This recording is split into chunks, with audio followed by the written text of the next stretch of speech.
Hi, this is Michael Buffer, and welcome to the BoxHard Podcast. Hello, everyone. This is Mikey Garcia.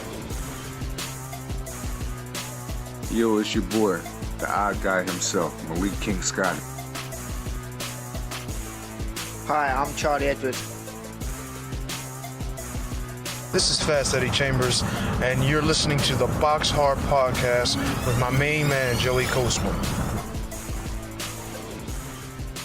Hello, everybody, and welcome to episode 47 of the BoxHard Podcast. I'm your host, Joey Coastman, and he's back. He's back. He's been away for 2 weeks, and nobody knew where he was. There was a manhunt going on. There was a GoFundMe page getting ready to set up, but he's back. Ayaz Sumra just walks into the studio like nothing happened. Ayaz, welcome back, man. How you been doing? I'm good. How are you, Joey? Yeah, man, we've missed you on this show. We've had a lot of big guests on the last few shows, the last 2 shows when you were absent, but it's brilliant to have you back. It was my pleasure coming back on the show. Okay. Well, we're going to get straight into business. I just want to say, for those first-time listeners, the month of August, everybody knows it's kind of like a dead season for boxing. So we like to keep our guests relevant. We like to get on guests that are relevant to each particular week of boxing. So if we have if we do a show midweek, as we do every single week, we like to bring on someone that either fought last week or is fighting this week. We like to keep it very relevant. However, throughout the month of August, there hasn't really been any big fights on or anything like that. So no one's really been any more relevant than anyone else. But to keep it flowing here on the BoxHard Podcast, to keep things interesting, I actually made a little bit of a promise to bring on a world champion each week throughout August. So there's 4 weeks in a month, realistically. So I look to bring you 4 world champions on 4 shows, of course, and it seems that we've actually surpassed that. We've got another world champion on today's show. It's absolutely booming here at the moment. Obviously, this is something that cannot continue for much longer, but at the moment we have got on this week's show another world champion, so that makes it now 6 world champions in 5 shows. So of course last week we had Brandon Rios, the week before Omar Figueroa and Lee Selby, the week before that Antonio Tarver, and the week before that the great Mikey Garcia. So as I said, we've got another guest on this week's show, another former world champion in the shape of Juan Diaz. It's about a 30-minute interview and we talk pretty deep. We get pretty deep. We talk about some stuff. We talk about honest stuff throughout his career. You know, he was a real cracking fighter, and a lot of people forget. They think he's really old. It's just because he started his career really early. I think he turned pro when he was about 16, 17. So he's only 32 and he's back in the picture and he wants to make big things happen in the near future. So we're going to roll straight into part 1. Sorry for rambling on a little bit there. Part 1, of course, the first part in part 1 is the review part of the show. So we're going to talk about,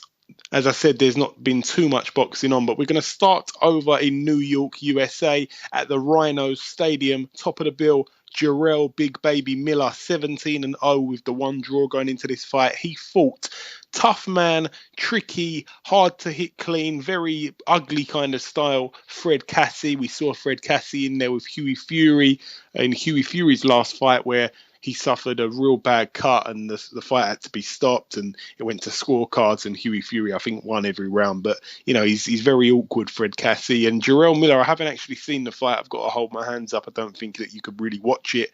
I don't think it was televised, and it certainly wasn't televised over here.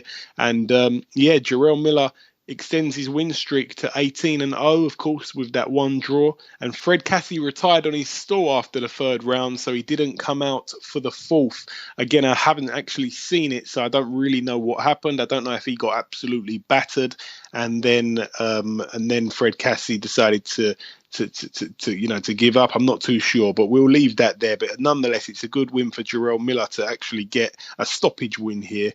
And Fred Cassie, his record at the moment, 18 wins, 6 losses and 1 draw. It's getting a little bit worse for him.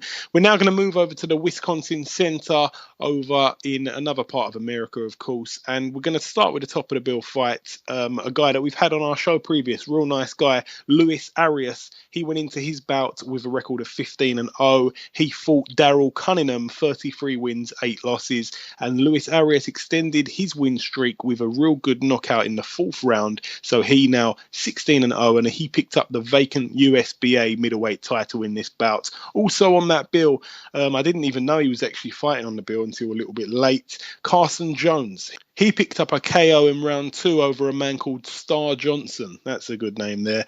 And Carson Jones now 39 wins, 11 losses and 3 draws. But that's it for that one. We're now going to review the last fight of the review part of the show. As I said, there really hasn't been too much boxing on. This one happened over in Coney Island, New York, USA. Errol Spence Jr., 20-0 going into his fight against Leonard Bundu, 33-1 with the 2 draws. That one loss coming to the great Keith Thurman. Errol Spence Jr. extended his win streak to 21-0 with a KO in round 6. He had his man down twice in that round. The first time he kind of got up, I don't think he was really ready for the onslaught that was coming, and he was put down again, and it was a bit of a highlight reel knockout type of thing.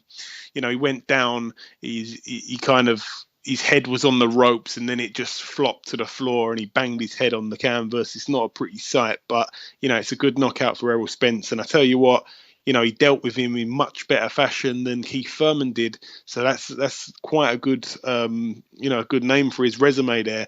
A lot of people not too sure with Errol Spence Jr. Is he the real deal? Is he not? A lot of people would say yes. And I think fights like this are definitely bringing in more believers fight by fight, to be honest. It was a good win. And, he looked really good. He won every round. It wasn't a close contest. And I thought it was going to be a little bit closer. I think that Bundu, when he shows up, he's very cagey.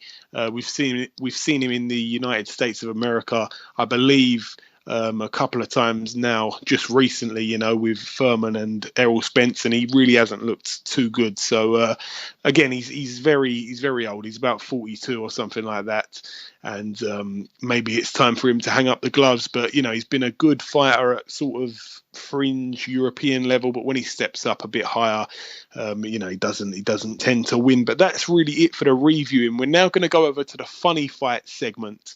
Again, last week we mentioned there's a guy called Philophilus Dudu. We thought he was fighting, and it turns out yet again his fight didn't actually take place. So I'm very sorry about this, because each week we keep talking about this guy as having the funniest name. It seems like his fights get pushed forward or pushed back a week every time. So he's been on a few shows where we've gone, yep, that's the funniest name this week, and he ends up not fighting. So we're going to ban him from this competition. There is going to be no more Dudu, and he's not going to be mentioned on any of our shows anymore unless he gets a world title fight, which I'm just going to probably throw it out there and say I don't think it's going to happen. I can't see Dudu being a world champion or nothing like that. But he's still yet to make his debut, which has been highly anticipated by us and the listeners of this podcast. So we're not going to mention him anymore. So he's completely banned. So there's no result really for his fight, unfortunately. But we're going to talk about the fighter, the funny name fighter of this week. It's a guy fighting over in Tanzania. I'm not sure how that's said. It's actually at a venue called the BM Fresh Pub. Okay, so there's about 10 fights on the bill. So in the other corner, there's a guy called Joyce Awino. 6 wins, 3 losses and 1 draw. And he's in an 8-rounder against, wait for it, a man called Happy Dude, who has a record of 0 wins, 1 loss and 0 draws. So only the 1 fight, and it was a loss. So we're really pulling for Happy Dude. Again, there's so many funny names. It's quite incredible. But Happy Dude, he's out there representing, and we're going to be backing him here. I really hope he can pull off the upset. As I said, he hasn't actually won a professional contest yet, but he's only had 1 fight. So all the best to Happy Dude. And we'll be very, very happy if on next week's show we announce that he's pulled off a good win. But that's really it for the funny name segment. That's it for the reviewing. There's one last thing to do before we bring on our first guest, and that is to bring in Ayaz with the news. We haven't had the news for the last couple of weeks because he's been absent. Ayaz, bring us up to speed. David Price has just teamed up with MJ Marbella Yeah, that's a very interesting move. It seems like a lot of guys are teaming up with these guys managerially, of course. That's not promotionally, but yeah, a lot of guys looking to MGM. That's the Matthew Macklin outfit, and it seems to be going well for their fighters. There's a couple of Scousers now, I believe, and he joins that list. So all the best for big man David Price. Also, Luke Campbell will take on former British and Commonwealth lightweight champion Derry Matthews in Liverpool on October 15th. Yeah, a good fight. A lot of people taking to Twitter to say how much of a good fight this is. I see it as a good fight as well, to be honest, Ayaz. I think it's, a lot of people are not very sold on Luke Campbell. You know, he's been in two decent-ish fights. I don't want to say huge fights in within the last 12 months or so. Both times he's been put down. Now, one of them, he got up and won. That was his last fight. It was pretty impressive. I thought he dominated behind the jab. It was a good learning fight for him. But of course, he was down again. Now, we know that Derry Matthews can crack. We know that he actually beat Anthony Crolla. You know, I just think that it's a good fight. But I really think that if the Luke Campbell that we expect turns up, then I think he's going to win the fight. Is there any more news? World heavyweight title challenger Derek Chisora has confirmed he will return to action in Stockholm on September 10th. Yeah, that's a fight that I haven't really heard much about. I don't know who he's taking on, but it's a bit short notice. I mean, that's only about 3 weeks away, and I don't know if he's going to be landing a good fight, but I'd imagine he is if he's travelling for it. So I'm not sure who his opponent is. A first name that would come to mind would be Pulev, but I don't think that the rematch is going to happen. So I don't know who he's fighting, but my eyes will be peeled on that one, and hopefully he gets a little bit more active, because we do need to see that from Derek Chisora if he's gonna stand any chance of getting back in that sort of world level picture. Any other news for us, Ayaz? Eddie Hearn has confirmed Anthony Joshua's next fight will be on November 26, 2016. Yeah, again, his opponent not been announced yet. A lot of people speculating it's not going to be at the O2 Arena. It'll be interesting to see where it's going to be. If that's not the case, I haven't seen it confirmed nor denied by the people in charge of Anthony Joshua, but hopefully he's in a good test. A lot of people don't think he's going to be in there with a real big name or anything like that, but hopefully we see him in there with a good fighter before the year's up. Is that it for us, Ayaz, for the news? Yes, that's it for the news. Okay, so that's the news part done. That is the funny name fighter done, and that is the review part of the show done. So before we end part one, there's one last thing to do, and that, of course, is to welcome our first guest. Ladies and gentlemen, please welcome the former WBA, WBO, and IBF lightweight champion of the world, Mr. Juan Diaz. Juan, welcome to the show. Thank you very much for having me. It's a pleasure to be on. Hey, it's my pleasure to have you on. Now, I want to start with a bit of a typical boxing interview opener, Juan. How did it all begin? When was the first time that you put on a pair of gloves? Well, the first time that I put on a pair of gloves was when I was 8 years old. I was a little fat boy who used to get in trouble and fight a lot, and had a lot of energy. And my father, he said that one day he would have a world champion if he ever had a son, and sure enough, I turned out to be his firstborn, a boy, and he said this is gonna be a world champion. So at the age of 8, I started fighting, and I wasn't any good. I would get punched in the belly, start crying, but as the years went on, I got better and better. I lost some weight, and started actually being pretty good. Yeah, absolutely. Now, of course, you turned pro in June 2000. 4 years later, you compiled a record of 24-0, 12 by knockout, 12 by decision. Then you step in the ring against Lakva Sim, a two-weight world champion. You beat him via unanimous decision after 12 rounds. You become the new WBA world lightweight champion. Now, your first offence is against two-time world champion Julian Lawsey. You beat him via unanimous decision after 12 rounds. No one had done that to him. He only had 3 losses on his resume at that time, 1 split decision and 2 majority decisions. After you beat him, he decides to retire from the sport. Now, you defend your title for the second time, this time against world title challenger Billy Irwin. You become the only man to stop him when you knock him out in round 9. After you beat him, he decides to retire too. Now, at this point in your career, Juan, after these 2 defenses, how's things going? Oh, things are going great. They're going fabulous. I'm, undefeated, a world champion, beating former world champions or contenders. So I'm very excited. I feel that I'm on top of the world, and nobody can stop me at that time. No, absolutely not.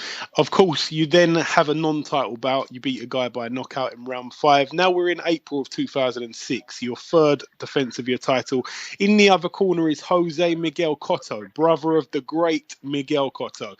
You're 28-0 here, and he's 27-0, both unbeaten. Somebody's O has got to go. If he wins, him and his brother become the only 2 Puerto Rican brothers to both become world champions. Not only that, but to both hold world titles at the same time. So tell us, Juan, did the Puerto Rican dream become reality? Oh, absolutely not. It did not become reality. I put a stop to that. I went in there and we were both aggressive.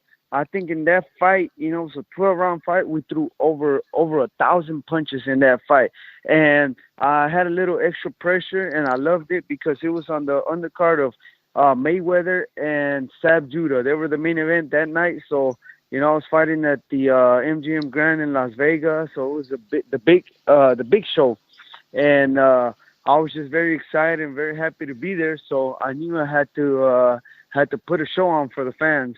Do you think that fight was kind of like, your career defining fight at that stage? Yeah, absolutely. I think, we had that fight, and then, that was what catapulted me to let the fans and the people know, and the networks, the boxing people know that, I could be able to be in there with the big boys and hold my own. So that fight right there gave me a big catapult to be the champion that I was during my time as champion. Yeah, of course. And of course, you won that fight unanimously after 12 rounds. Then you make your 4th defense, this time against Randy Suiko. Suiko boasted a record of 24-2 at the time. 1 lost by a split decision, 1 lost by majority decision. You knock him out in the 9th round. You defend your belt the next time for the 5th time, and the 3rd time in the year of 2006, you face Fernando Angulo. Now, you beat him over 12 rounds unanimously. Now is where things, in my opinion, start really heating up. You get elevated to the WBA Super Champ, and on April the 28th, 2007, you put your WBA Super World title on the line against Acelino Freitas, a good fighter, the WBO champion as well. He puts his belt on the line also, a unification match for the WBA Super and the WBO lightweight world titles. Acelino Freitas going into this fight with a whopping record of 38 wins and 1 loss. The 1 loss to Diego Corrales in a close fight until Freitas quit in round 10. You were 31-0 at the time. This fight on paper is probably the hardest fight of your career thus far. Now, well, you better tell us about this fight, because this was a brilliant fight. Yeah, it was one of those fights where a lot of people told me, no, don't do it. You're a young champion.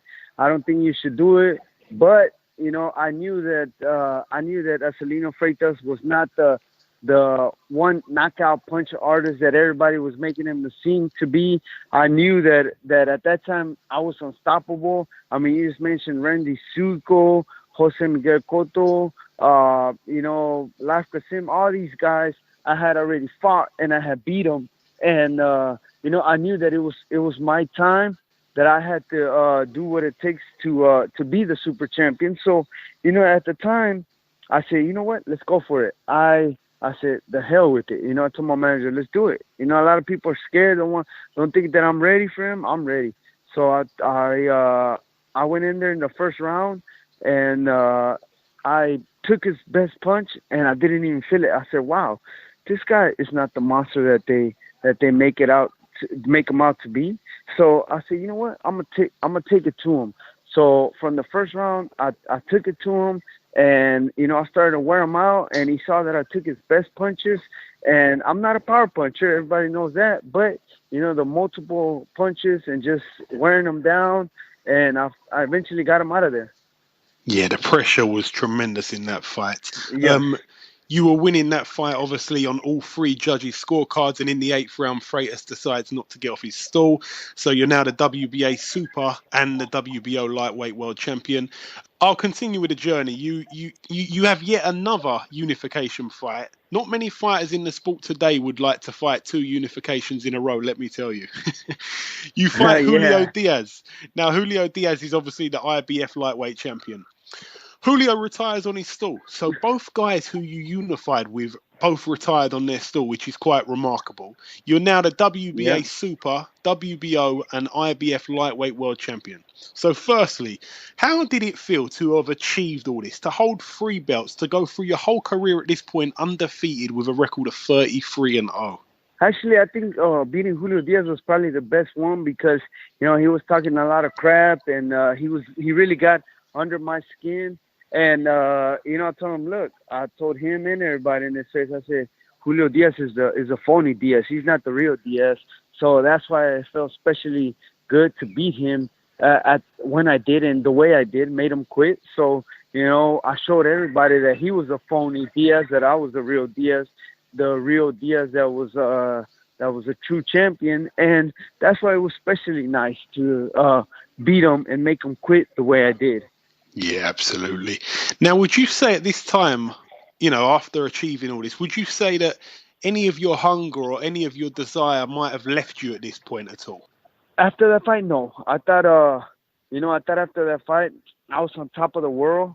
I actually got a little cocky. I think that's what happened. Moving forward, I got a little cocky and I thought that I was invincible. I was that nobody was going to beat me. So, I got a little too cocky. Yeah. Now, obviously, your next fight, you're defending all 3 of your belts against Nate Campbell, who you possibly overlooked a little, to be honest. You get handed your first career loss on a split decision after 12 rounds and you lose your belts. How hard was it to go back to the drawing board and regroup and come back again after that loss one? Well, I think, it was especially tough because I don't think it was so much of Nate Campbell he was that good. I think the promotional issues that I had with Don King, I think that's what caused me to lose all my belts was the fact that I had too many issues with Don King. And going into that fight, I signed the contract the night before the fight. Oh, wow. Yeah. It was the night before the fight when I signed the contract, and I actually everything was good and ready to go. Now, obviously, after this loss, as I say, it was only a split decision loss, but you was only out the ring for 6 months. Then you're straight back in again against the former WBO interim world champion, Michael Katsidis. You beat him via split decision after 12 rounds. So that's a great fight to bounce back into. Then you get your shot at your old WBA and WBO belts against the now champion Juan Manuel Marquez. A close fight where one judge had you winning, one judge had Marquez winning, and one judge had it a draw at the time of the stoppage. You were knocked out in that fight in round 9. Tell us about that fight a little bit, Juan. I know it was, it was really the sort of biggest loss at that point. It was your second loss. The other loss was a split decision. This was a knockout. How was it dealing with this? How was the fight looking back, and of course the backlash of it all? That fight was actually the one that broke my heart. Not even the Nate Campbell loss was as devastating as that Juan Manuel Marquez fight. The Marquez fight was a devastating loss because I put all my heart and soul into it. Against Nate Campbell, like I said, I got cocky. I thought I was invincible. Then I had problems with Don King. Serious problems that. I wasn't focused. I was cocky, but I wasn't focused at the same time. And with Marquez, I believed in my heart that I was going to win that night here in 2009 in Houston, Texas. I knew that I was going to win, and I was going to go to bigger and better things and just be the man again. The loss against Nate Campbell was going to be erased by me beating Marquez, but it didn't happen. So, that's where my fire. I started to lose the fire that I had for boxing. Yeah, But once again, you're only out of the ring for 6 months, and then you're back in again with another former world champion, this time in the shape of Paulie Malignaggi. You beat him unanimously. You have a rematch, then he beats you unanimously. Now we're in July of 2010. You have a rematch against Juan Manuel Marquez for your old WBA and WBO world titles. You lose this fight this time around unanimously after 12. Walk us through that fight, Juan. It seemed to be a bit more of a switched on you from the 2000 from the previous fight that you guys had in 2009. Yeah, just talk us through that fight if you can. Well, I like I mentioned in 2009, he took some of the fire that I had to fight and to win, and in that fight, my strategy was, okay, I can't beat him in a straight fight. So I'm going to fight him. I'm going to box him. I'm going to be smart and box him. And that didn't work out either. So towards some points of the fight, I tried to fight him and go toe-to-toe with him. And it didn't work. That plan didn't work. So what I did was I tried to outbox him towards the end. It didn't happen. And then it's one of those things where I lost. And it just, to be honest with you, I just completely lost all the fire in me that I had to fight and to win. So that's when I said, you know what? If I can't beat the best and I'm not the best, then I don't want to do this and I'm not going to fight anymore.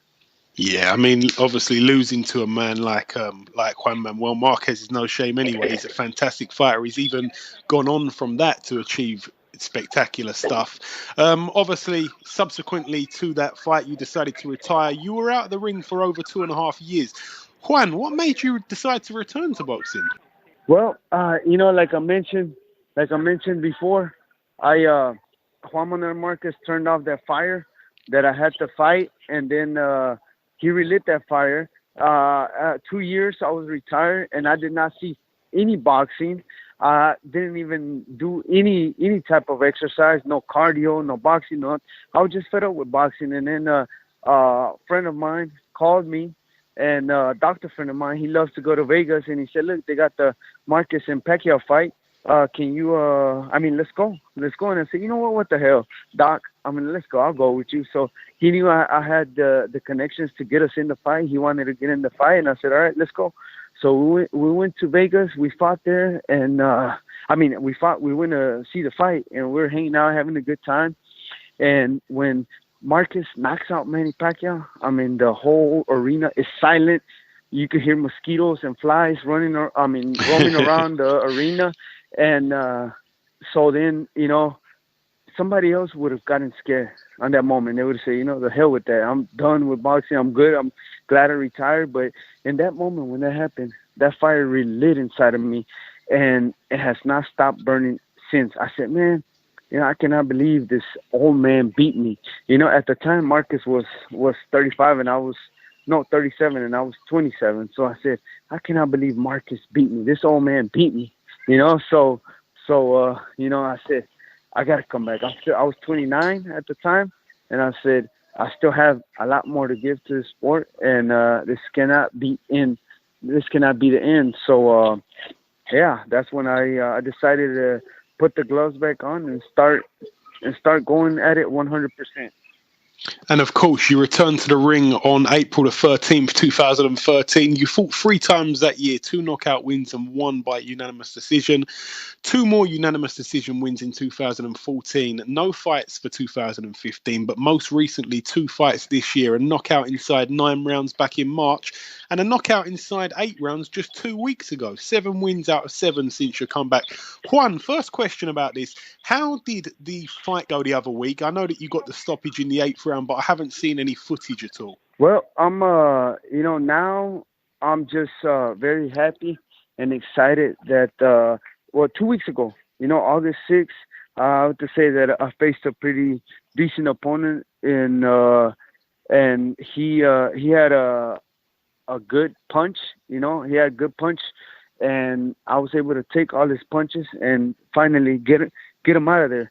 So I'm very, very excited because I didn't get tired, and the beauty about it is that I feel the way I did when I was fighting Marcelino Freitas, Julio Diaz, and all these guys, and I was able to put them away. That's exactly how I felt this against Vasquez on 2 weeks ago, August 6th in Tucson, Arizona.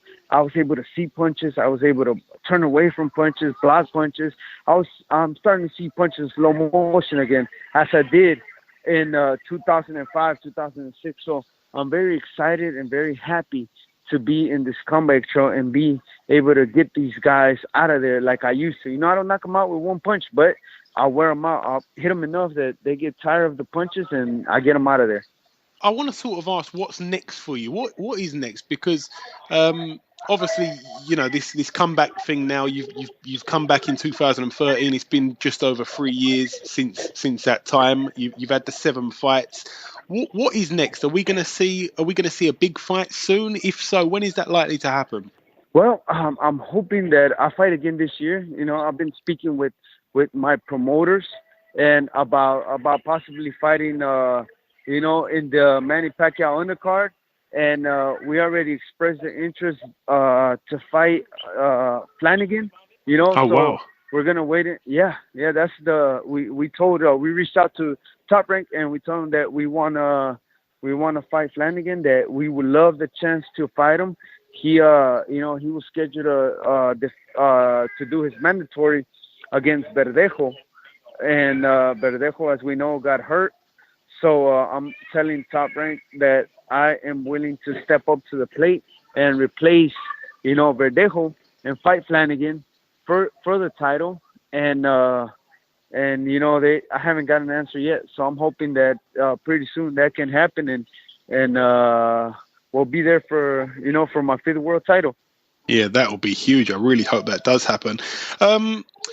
Another thing I want to ask you, there's a lot of guys in boxing that have had a brilliant career, like yourself, won a bunch of titles.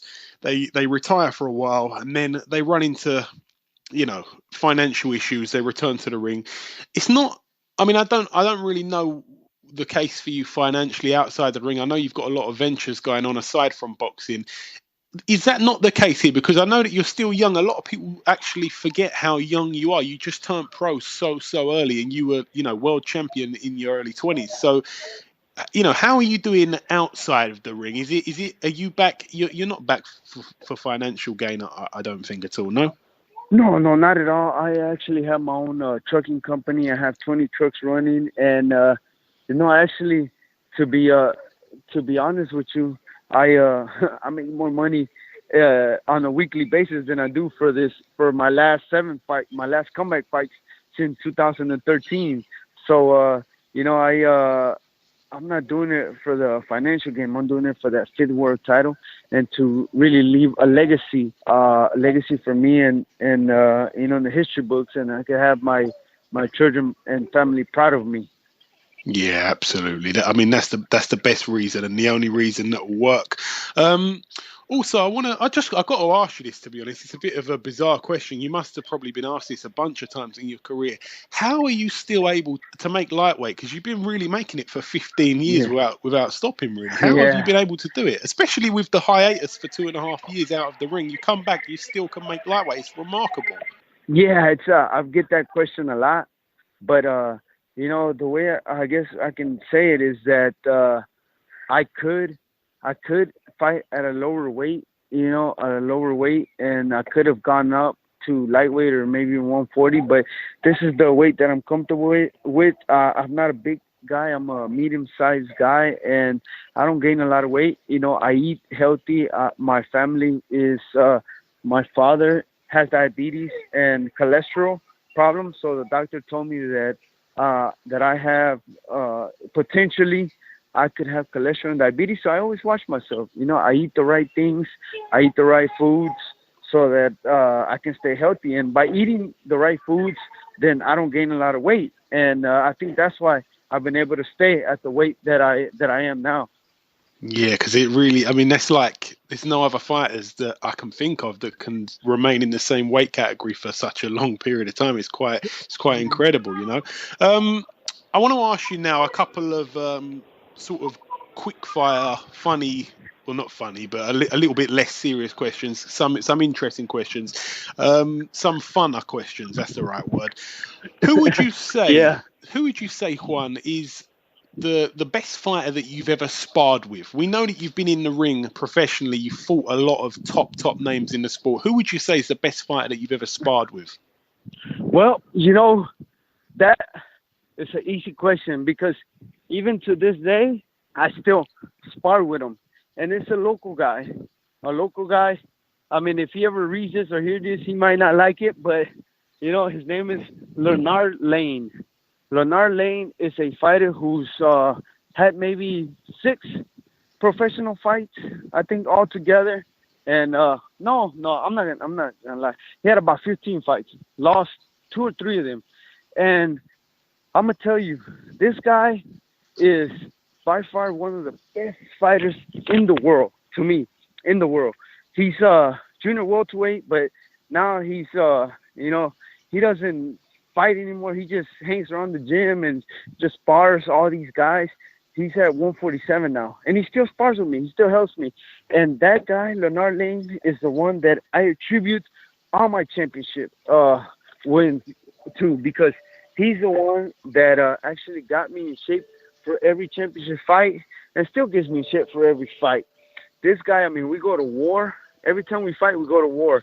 And he's one of those guys where he could step in there and spar a lightweight, or he can spar a middleweight, and he does just as good.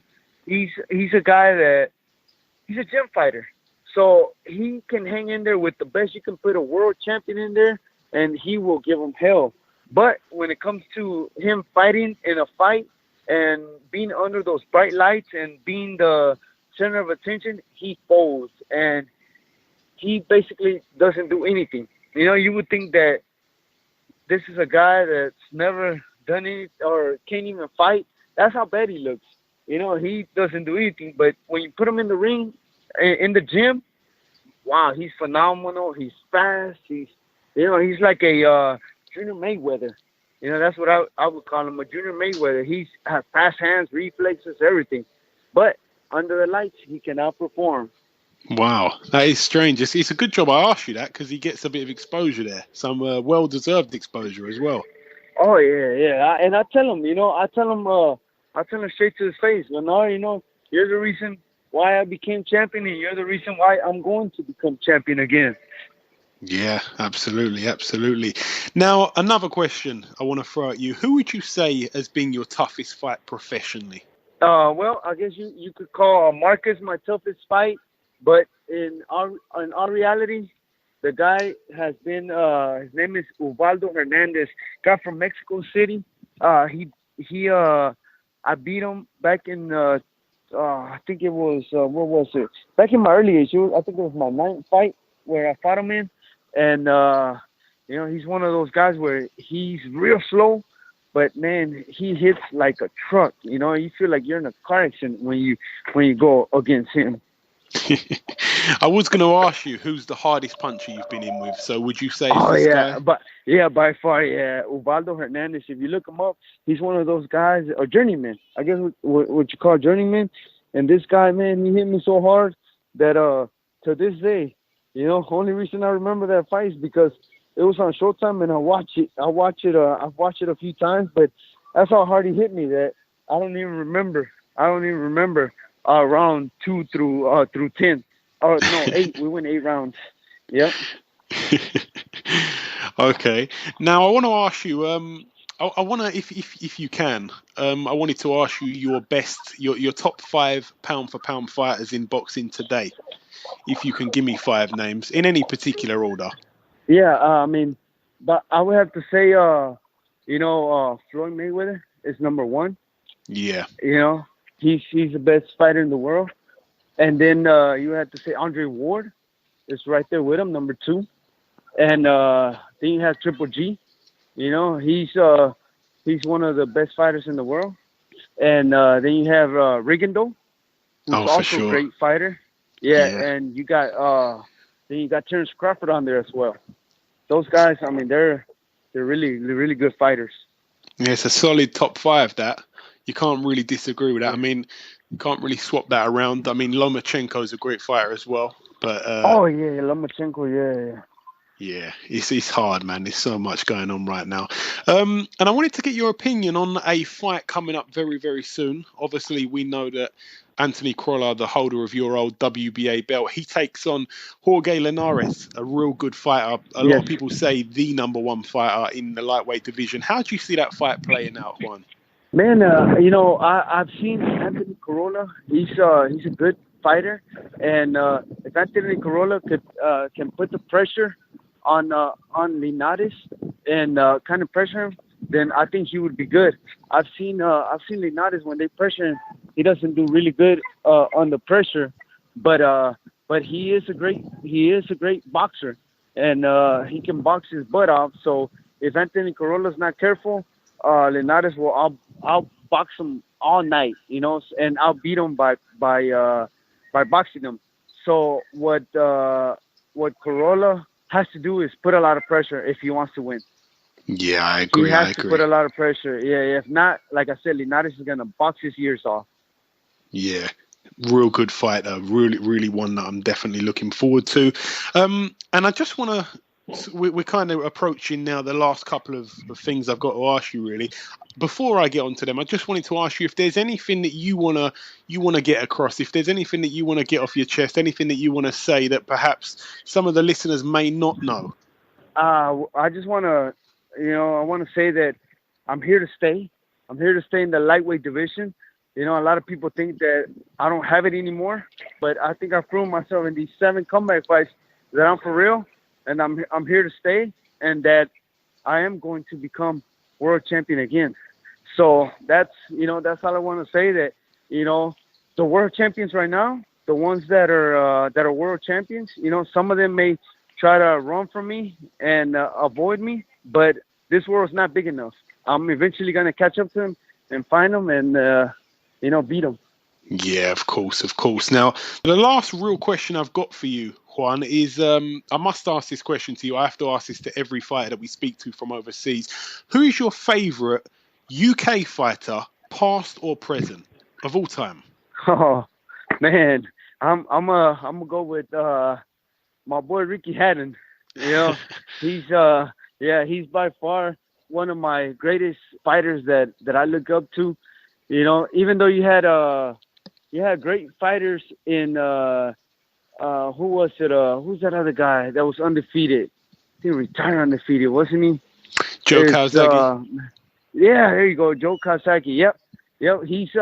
He was a great fighter as well, but I think I got to give it to Ricky Hatton because he's the one that brought the people the excitement, and I mean I'm getting excited just thinking about the fight that he gave us. It was real. He was a real phenomenal guy and a phenomenal champion when he was champion.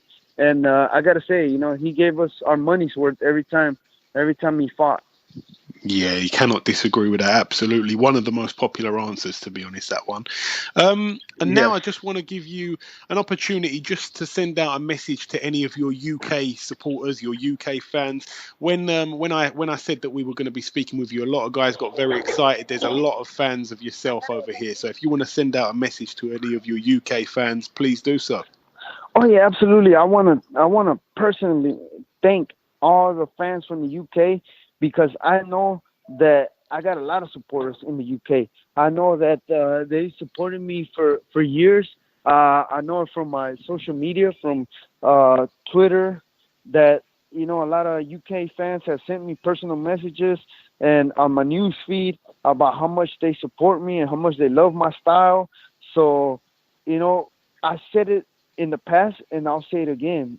If I have to go to the UK and fight one of these guys, let's say Anthony Crolla happens to be Linares, or Flanagan wants to fight me and he wants to do the fight in the UK, so be it. I'm willing to go because I know I have fans there, And I know I'm not going to be the favorite, but I know I'm going to have those few supporters that are behind me. And regardless, I've seen how the UK fans are, and they're very supportive. They just want an entertaining fight. I know I'm not going to go over there and get tomatoes thrown at me and, all kinds of stuff. The UK fans are very respectful, and I know all they want is a great fight. And, if I go down there to the UK and fight one of those guys, I know that we're going to have a great fight between the two of us, and the people that are going to win are going to be the people from the UK, because we're going to give them a great fight.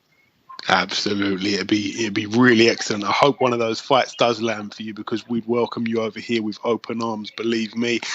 Right, listen, Juan, it's been a real pleasure speaking with you, my friend. One of the best fighters that we've had on our show, if I'm being honest. I wish you all the best for the future, and hopefully we'll speak again soon.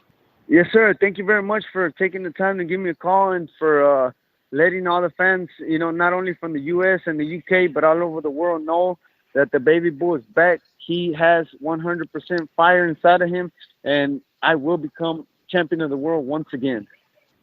Okay, now it's time for part 2 on this week's show. This part, of course, the preview part. Again, there's only 2 fights to mention. Well, 2 cards to mention. It's kind of like 2 or 3 fighters on one card and 1 or 2 fighters on another card. So it's going to be really, really short. As I said before, really not too much boxing going on throughout the month of August.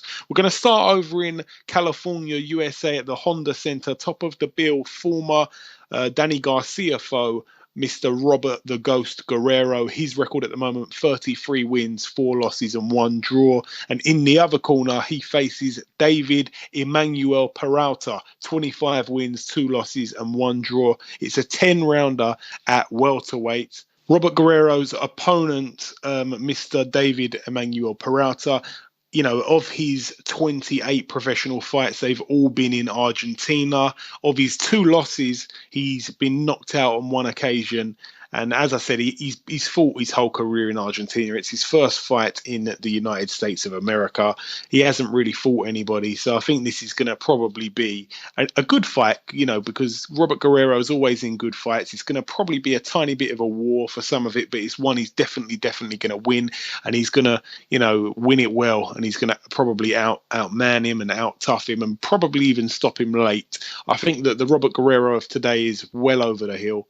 He's not the man he used to be, and he's just probably trying to get one more crack at the title, but I really think he's got nothing else to prove. I think he was a good fighter in his day. He's had a few losses now to guys that I don't think would have beaten him a couple years before, and it is what it is, to be totally honest. But yeah, he gets out again, and as I say, it'll probably be an interesting fight, and it's always a good watching Robert Guerrero. But also on that card, Alfredo Angulo, 24 wins and 5 losses. He faces Freddy Hernandez, 33 wins and 8 losses. This is probably the fight of the card, if we're being completely honest. It's a 10-rounder at super middleweight. And what more can I say about it? That's probably the most interesting fight on the card. Alfredo Angulo, tough guy. And Freddy Hernandez, been in some good fights as well. So that one's probably the best fight of the bill. Also on the card, undefeated Terrell Gausha, former 2012 Olympian. His record at the moment, 18-0. He takes on Steven Martinez, 16-2. So both guys around the same sort of records. Both guys, I'd go as far as to say that Gausha is a prospect, but Steven Martinez, not so much. And this is going to be a decent fight. It's good to see 2 guys, 18 fights into their pro careers, to cross paths. And of course, if Gausha wins, which he's expected to win, then he'll bounce on to bigger and better things. This is a 10-rounder in the middleweight division. But that's it for California. We're now going to go over to Washington, Pennsylvania, USA, at the Meadows Racetrack and Casino, top of the bill. And again, a former foe of Danny Garcia, Rod Salka. Now, before, he probably wouldn't have got a mention, to be honest, but everybody criticises Danny Garcia for fighting Rod Salka because he was so poor. But we're going to mention him here. He's in an 8-rounder at lightweight, and he faces Wilbur Lopez. So Wilbur Lopez, 15-5. Rod Salka, 22-4. Again, it's probably going to be a bit of a bore fest, but you never know. So best of luck to Rod Salka, to be honest. Best of luck to him. But the main reason why I'm mentioning this card, because there's a fight on the undercard, a guy that we've been waving his flag for quite a while now. We've been bigging him up over here to the UK fans and to the US fans as well. Devin Haney, 8-0 at the moment. He takes on Carlos Castillo, 4 wins and 3 losses. It's only a 6-rounder in the lightweight division. You know, Devin Haney's only 8 fights into his professional career, but big things are expected of him. So yeah, you know, it's not going to be, you know, a great fight to watch, but it's going to be one that he's going to dominate and win and probably pick up a stoppage. A real good fighter to watch there. I've said it many times about Devin Haney, but that's really it for the preview part of the show. So before we end part 2, there's one last thing to do, and that of course is to welcome our second guest. Ladies and gentlemen, please welcome one of the hottest prospects in the super middleweight division, Mr. J. Leon Love. J. Leon, welcome to the show. What's going on, boss? I appreciate you having me. No, it's my pleasure, my man. It's my pleasure. Now, I want to start with the first question. I want it to be, just for some of the listeners that may not know too much about you, could you give us a little bit of a backstory, just in a nutshell, where it all began, your amateur career until you turned pro? Tell us a little bit about yourself. Well, my career, first started when I was in Detroit. I grew up in Detroit, boxing out of Crunk Gym. You know, it's famously known from all the great fighters like Tommy Hearns, Milton McCoy, Steve McCoy, you know, so on and so forth, and the Emmanuel Stewart. So that's when my career started. You know, I had a huge amateur background as far as national champions. You know, being a national champion in several different tournaments, and you know, representing the United States in different duels and amateur tournaments around the world. So I mean, you know, that's what all started. I mean, like most people, you know, I did a pretty stellar amateur career. And, you know, here I am as a professional now, you know, in the top ranks in the, you know, in different sanctioned bodies. Yeah, you're doing pretty well, but you had a brilliant amateur career, by the way. So you turned pro in 2010. You've been very active since then, to be honest. Of course, you signed with Mayweather Promotions a few years back. Mm-hmm. How is that working out for you? Mayweather Promotions is great, man. You know, it's steady growing. You know, you're getting a lot of young and great upcoming fighters, man. The stable is definitely growing. You know, I don't really know too many of the newer fighters, but you know, it seems like they're bringing some definite heat to the game. So, it's great on my end. I love it. You know, obviously, you know, we're blessed to be signed with Mayweather Promotions, you know, Floyd Mayweather's promotion company, and, you know, being managed by a great manager like as Al Hammond. So, you know, I can't really complain. I'm definitely in the best hands in the business. Yeah, for sure. And what is it like to have one of the best boxers ever, really, behind you every step of the way? Oh, man, I mean, obviously, you know, boxing is a business, you know what I'm saying? And, you know, he's taught me that boxing as a business is great. You know, it feels great to have, you know, a guy such as Floyd Mayweather, you know, behind you. But not only that, you don't want to disappoint. You know, you definitely want to, you know, stand up to the expectations that he and other people have for you. You know what I mean? So, you know, it's at the same time, you know, it's what we love to do. So, you know, you definitely want to go out and showcase your talent the way you're supposed to. Absolutely. Now, I just want to touch on the Mayweather gym. Comparing that gym to any other gyms that you might have visited, I know that the Mayweather gym is like the mecca of boxing gyms. How brilliant is that gym? How good is it to be able to train in such a brilliant environment? Oh, I mean, a gym is a gym. You know what I'm saying? As long as it has a ring and a bag for me and a speed bag or whatever, you know, it's not really the gym itself. It's the fighters that make the gym. Obviously, starting off with Floyd Mayweather, it's his gym, you know. And then obviously the name that it has, you know, the reputation that it has. You know, you got different fighters that come to look for an opportunity, so you never know who you will have walking through the door. So, you know, you got a really unlimited amount of work, a lot of sparring, and different guys from different places all over around the world. So, you never really know who you may be in the ring with, you know what I mean? So I think that's what makes it good. You know, you got a lot of different fighters from all over who are attracted to this gym.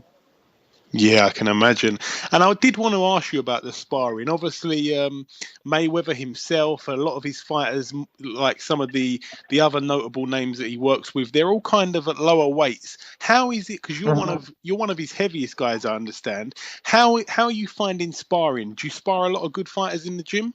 Oh man, I spar a lot of great fighters. My thing is I like to go where the work is. It doesn't matter. I may go over to Detroit if I need sparring at World's Best Boxing Gym. I may go over right down the street from Floyd Mayweather's gym to it's a gym called Fight Capital with a lot of good work there. A lot of good guys come there. Hey, I may go over to Top Rank and get some work. It don't matter. We go wherever, so wherever I can to get the work.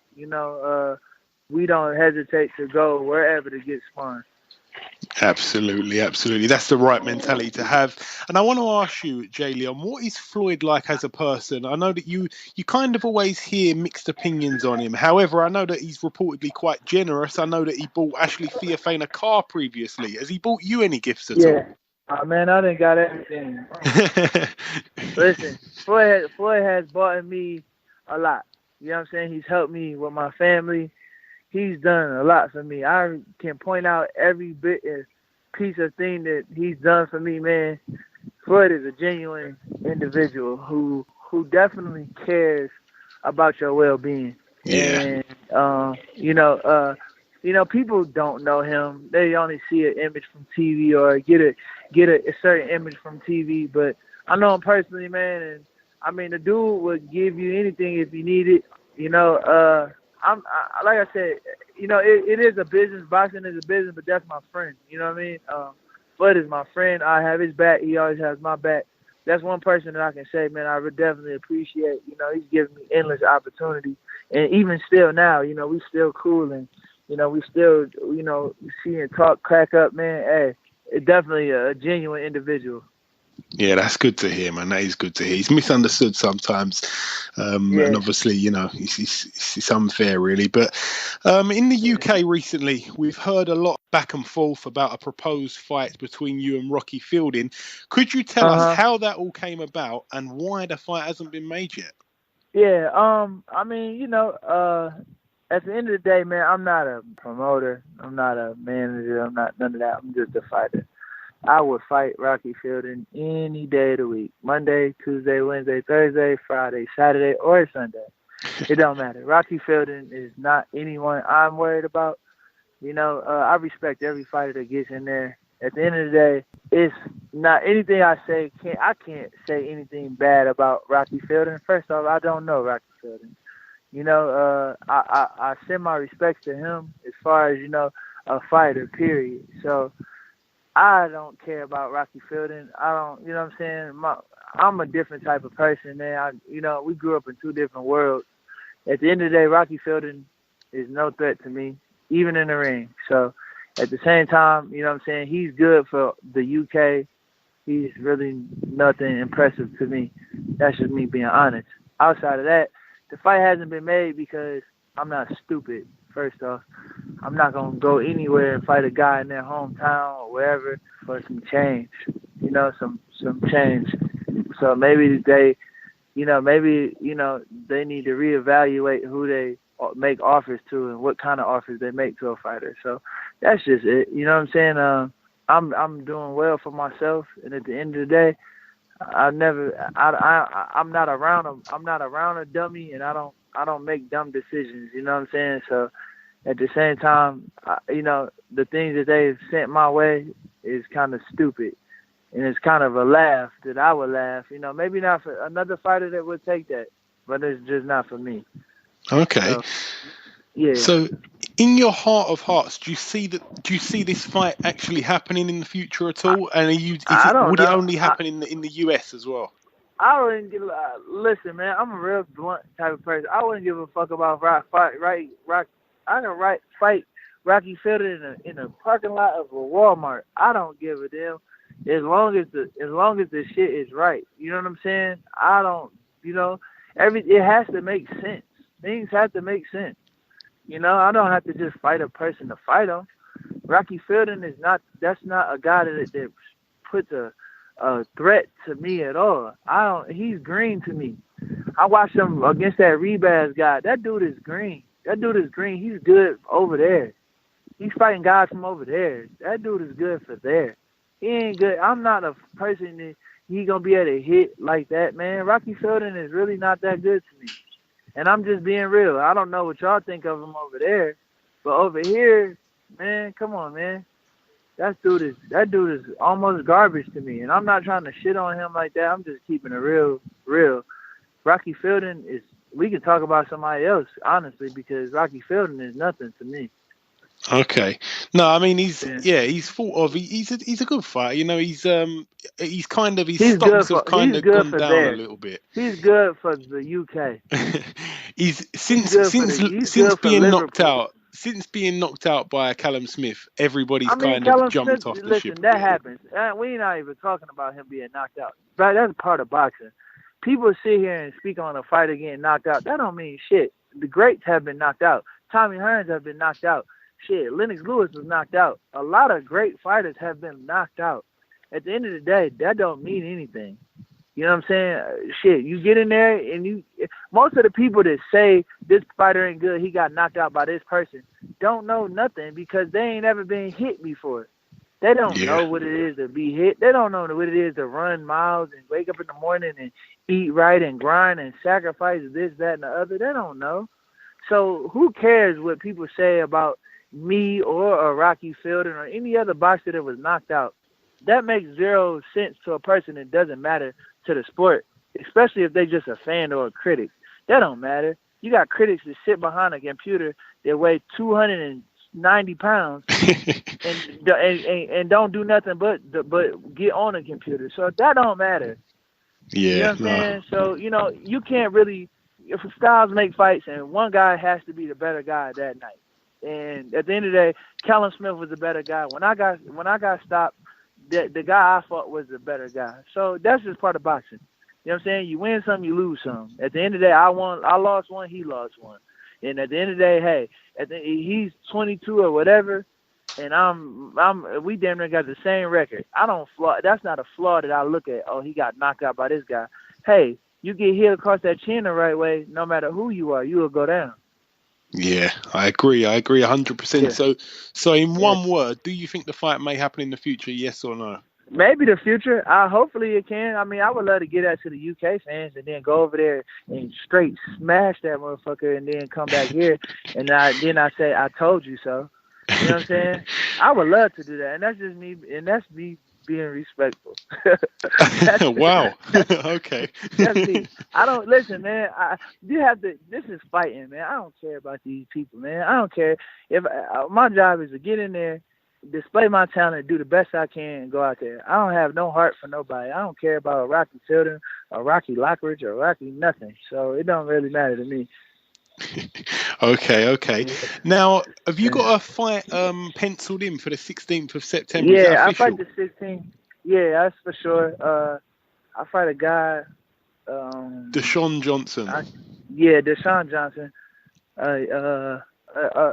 It's a guy I'm about to fight. I don't know. He's a lot better than his record suggests. He's been matched very, very tough. I was going to ask you, what do you expect from him on fight night, and what can we expect from you? Nothing. You just expect everything from me. That's it. Okay, Nothing. I'll leave that question there. Yeah, that's it. Nothing. Yeah. Now, of course, Floyd promotes both yourself and Badu Jack. I imagine you're both quite close friends, but is that a fight that would never happen? Is that a fight that would never happen? I don't see it happening. You know, Badu is on a different route right now, and I'm on a different route right now. Congrats to Badu Jack, super middleweight champion of the world, WBC super middleweight champion of the world, and that's my brother, and I'm happy for him. At the end of the day, we're moving on to fighting another person. Yeah, for sure. And if he takes on the UK's very own James DeGale, how do you see that fight going down? I hope it's a good fight, man. You know what I'm saying? I'm going to always back my guy. You know what I'm saying? I'm going to always, you know what I'm saying, hope for Badu to be victorious. James DeGale is a brilliant fighter, very good fighter. Very, very, very, very good fighter. He has a lot of knowledge, a very intelligent fighter. And, you know, it's definitely, you know, a good matchup for a great fight. So I'm looking forward to it and being there. And, you know, hopefully both guys go ahead and go ahead and put it all on the line like boxers should. Yeah, I can't disagree with that. Now, I know that you made a comment. It kind of got a bit blown out of proportion. But what happened, just in a nutshell, what happened with Chris Eubank Sr.? What was all that about? Oh, he's a pussy, bro. I don't care who's offended by it, but he is, bro. I just don't like him. You know what I'm saying? I don't like him. I'm sure I ain't the only one that don't like him. I don't like him. It's not Chris Eubank Jr. It's his dad. I don't like his dad, Chris Eubank, not his junior. I don't even talk to Junior. I never really exchanged words with him ever. I don't really say hi to him or nothing, you know. But I don't like his dad. His dad is a fucking pussy. That's what he is. How did that all start? What did he say? Was he disrespectful? He was disrespectful. You know, I took my loss. You know what I'm saying? And right after my loss, we had an event. Floyd had an event. I think it was an appreciation dinner. And he told me, he walked up to me, and obviously I know boxing, so I know who Chris Eubank is. He walked up to me and he said, "Why are you here?" I looked at him like, "Excuse me." You know, first off, I don't want to be disrespectful. So, you know, I really wanted to make sure that's what I heard. Why am I here? Why am I here? So I said, "Why are you here?" He says, "Well, a real fighter wouldn't show up to this event after losing." And I was like, wow. What? Like, yeah. So I'm like, he said, a real fighter will go right back to the gym. He said, a real fighter will go right back to the gym and train and wouldn't be here. And so I took offense to that. And he came at me real wrong. I really would have smacked the shit out of him. But, you know, obviously that wasn't the place at the time because that's not what type of person I am or try to be. I try to leave that shit alone. But, you know, he was disrespectful, man. He came at me real wrong. So that's why I don't like him. And that's why I made the comment. And that's how I feel about him. I don't like him at all. Well, after hearing what happened there, I think you're entitled to that opinion. But it's nothing toward the son, though. I mean, yeah. The son got a problem. If the son got feelings for it, then fuck him too. But at the same time, it's just kind of like, you know what I'm saying? It ain't had nothing to do with the son. It was the father. That's why I said what I said, because I took offense to that. Yeah. No, so, you've got a point. You know? Most people don't. Yeah. Most people don't know, though. You know what I'm saying? Okay. That's good. Now, the last couple of questions I'm going to ask you, just a couple of kind of like funner sort of questions. I just want to ask you, who is the best fighter that you've sparred with? I spar with a lot of good fighters, man. I really can't tell you who the best is. Any top three or anything like that? I spar with the Darrells.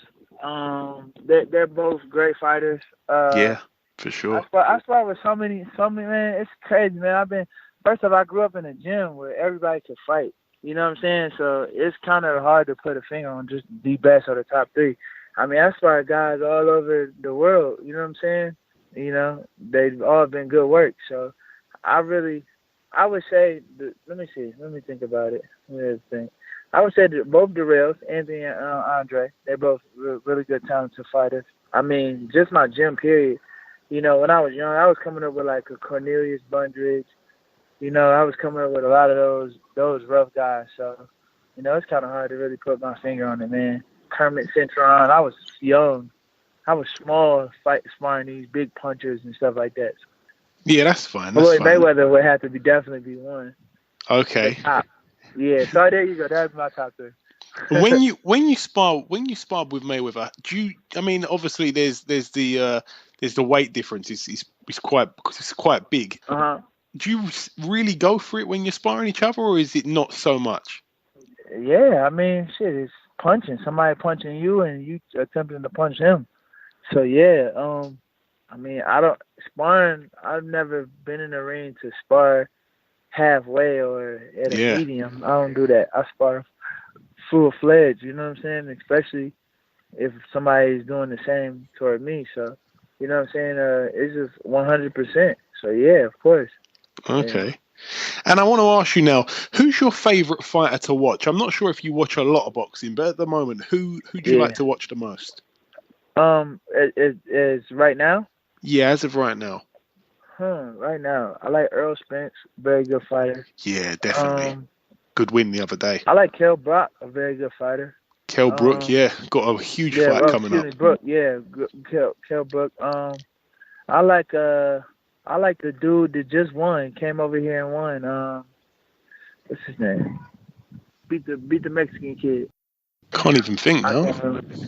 Yeah, he just won the belt. Oh, he won a title. Yeah, he won a belt. Carl Frampton. The Frampton fight. Yeah, Frampton. Yeah. I like watching him. Yeah, good fight. Let me see. Dominique Dalton. Okay. I like watching. Tony Harrison. I like watching Eric Lubin. Who else? You've already given me about 10 names, man. That's all right. Yeah, I can keep going. It's a lot of good fighters coming up, man. There really is. Yeah. And I want to ask you now, I must ask you this. I have to ask this to everybody that we speak to from overseas, Jay Leon. Who's your favourite UK fighter of all time, past or present? UK fighter of all time. I can help you with the top 3 most popular names if you want. Okay, I'm pretty good at them, but go ahead. Let me see what you got. The most popular has got to be Prince Nassim Hamed. He's always talked about. He was a good fighter. Yes, he was. Yep. Go ahead. Apart from him, Lennox Lewis gets talked about, and Ricky Hatton. I'll say Lennox Lewis is my top one. Yeah? That'll be my top one. Lennox Lewis, he's just the way he did everything properly, the way he shot his punches, the way he worked behind his jab. He was a very skilled and technical fighter. I like technical fighters. I don't like a guy that just go out there and war it out. You know what I'm saying? I like guys that can bang and box and beat and make you think. And Lennox Lewis was that type of fighter. So, yes, Lennox Lewis for sure. Absolutely. And now, just before I let you go, the last thing I want to just ask you and give you an opportunity to do, you've got a load of guys over here in the UK that are big fans of yourself. If you've got a message to send any of those, please tell it to them now. Yeah, I'm just Jay Leon, man. I'm the way that I am. I talk the way that I talk. You know what I'm saying? And I really, I respect those who respect me. And I appreciate the people that do show me love from the UK. I mean, obviously, I come from, the bottom. So for now, people to know my name there, whether, is from another boxer or just a boxer fan, it means a lot. Outside of that, don't judge me until you know me, man. You know what I'm saying? But, I appreciate the love. Lots of respect to all the fighters over there. I want to get out there and fight some of those guys, and you know what I'm saying? So it's a lot of love from me to you, to all the fans, to upcoming fighters, the guys in the Olympics that I'm following. You know what I'm saying? The silver medalist for the light heavyweight, he did a great job from over there. It's just, so on and so forth, man. I keep up with a lot of you guys, and I appreciate y'all keeping up with me. Excellent stuff. Okay, listen, Jay Leon, it's been a real pleasure speaking with you. I appreciate you giving us a bit of time this week. I wish you good luck in your fight on the 16th and a happy birthday a few days after that. I appreciate you having me on, bro. Okay, now it's time to conclude episode 47 of the BoxHard Podcast. I've been your host, Joey Coastman. Ayaz Sumra has been Ayaz Sumra. I'd like to apologise for some of the small audio interference during part 1 and 2. I'm very sorry about that. We'll hopefully get that fixed. I'd like to thank our 2 guests for taking part in this week's show. World contender Jay Leon Love and yet another world champion, this time Mr. Juan Diaz. The biggest thank you of all goes out to the listeners. I've always said it and I'll always keep saying it. Without you, this show is nothing. To all the regulars, it's been great to have you back, and to all the first-time listeners, welcome aboard. We'll be back next week with another world champion and also another big show, as always. Until then, my friends, take care.